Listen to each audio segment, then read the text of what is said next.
रूप या गुण। गांव से कुछ दूरी पर बसे एक छोटी सी कस्बे में, जहां हर मोड़ पर किसी न किसी दिलचस्प कहानी का जन्म होता था, वहां एक परिवार रहता था। यह परिवार था जमींदार शिव नारायण का। उनकी संपत्ति और शान शौकत दूर दूर तक फैली हुई थी। शिव नारायण के दो बेटे थे, बड़ा बेटा राघव और छोटा बेटा अमन। राघव अपने पिता की तरह प्रभावशाली और गंभीर स्वभाव का था, जबकि अमन शांत और सरल था।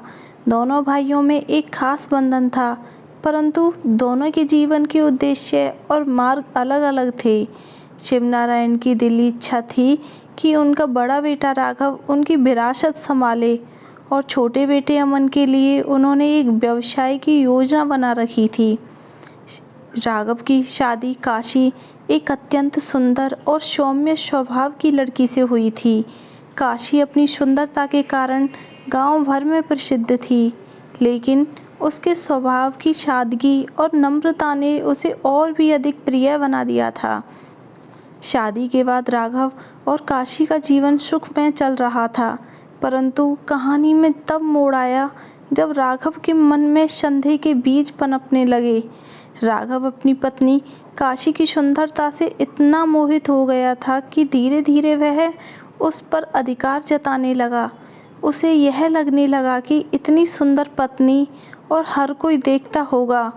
वह काशी को लेकर अत्यधिक सुरक्षात्मक हो गया। जहां काशी गांव की अन्य औरतों के साथ हंसी खुशी मिलती जुलती थी, अब राघव उसे हर जगह जाने से रोकने लगा। राघव का यह अजीब बर्ताव काशी के लिए चिंता का कारण बनता जा रहा था। वह समझ नहीं पा रही थी कि आखिर राघव के मन में यह अविश्वास क्यों जन्म ले रहा है।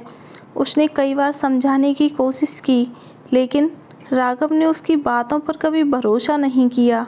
उसके दिल में काशी के प्रति इतना गहरा संदेह हो गया था कि वह उसे हर समय नज़रों में रखना चाहता था। उधर अमन अपने भाई की इस स्थिति को समझने की कोशिश कर रहा था।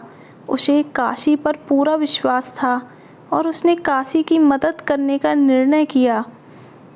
अमन और काशी के बीच एक साधारण और साफ सुथरी दोस्ती थी, लेकिन राघव के मन में इस दोस्ती ने और शक पैदा कर दिया। राघव के लिए यह एक बड़ा झटका था। उसे लगने लगा कि उसका अपना भाई अमन उसकी पत्नी के करीब आ रहा है। धीरे धीरे उसका यह शक एक गंभीर समस्या में तब्दील हो गया। उसने अमन से बात करना बंद कर दिया और अपनी पत्नी पर नियंत्रण और बढ़ा दिया।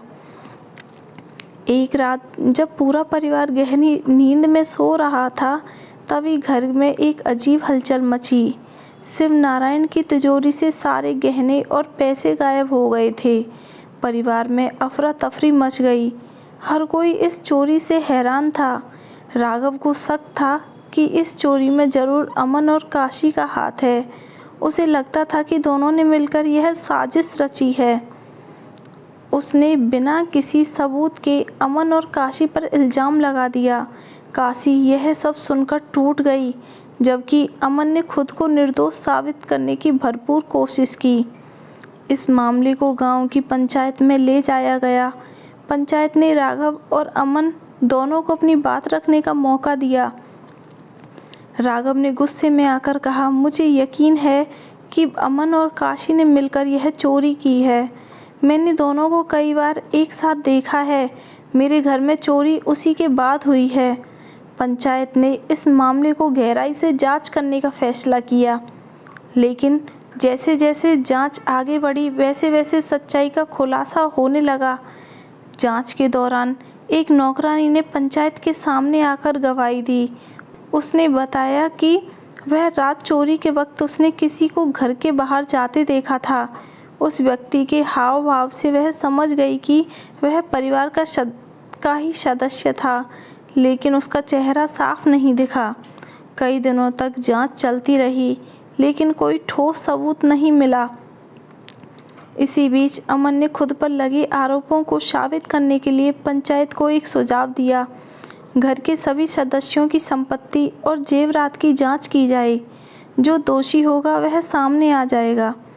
पंचायत ने अमन का सुझाव मान लिया और जांच का आदेश दिया।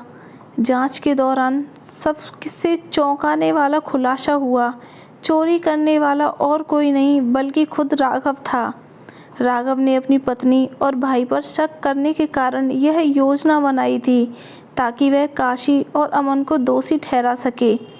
जब राघव की यह साजिश उजागर हुई तो पूरा गांव हैरान रह गया। पंचायत ने उसे दोषी ठहराया और परिवार से माफ़ी मांगने का आदेश दिया। राघव के चेहरे पर शर्मिंदगी के आंसू थे, जबकि काशी और अमन ने उसे माफ़ कर दिया। राघव को यह एहसास हो गया कि उसके संदेह ने उसके रिश्तों को बर्बाद कर दिया था।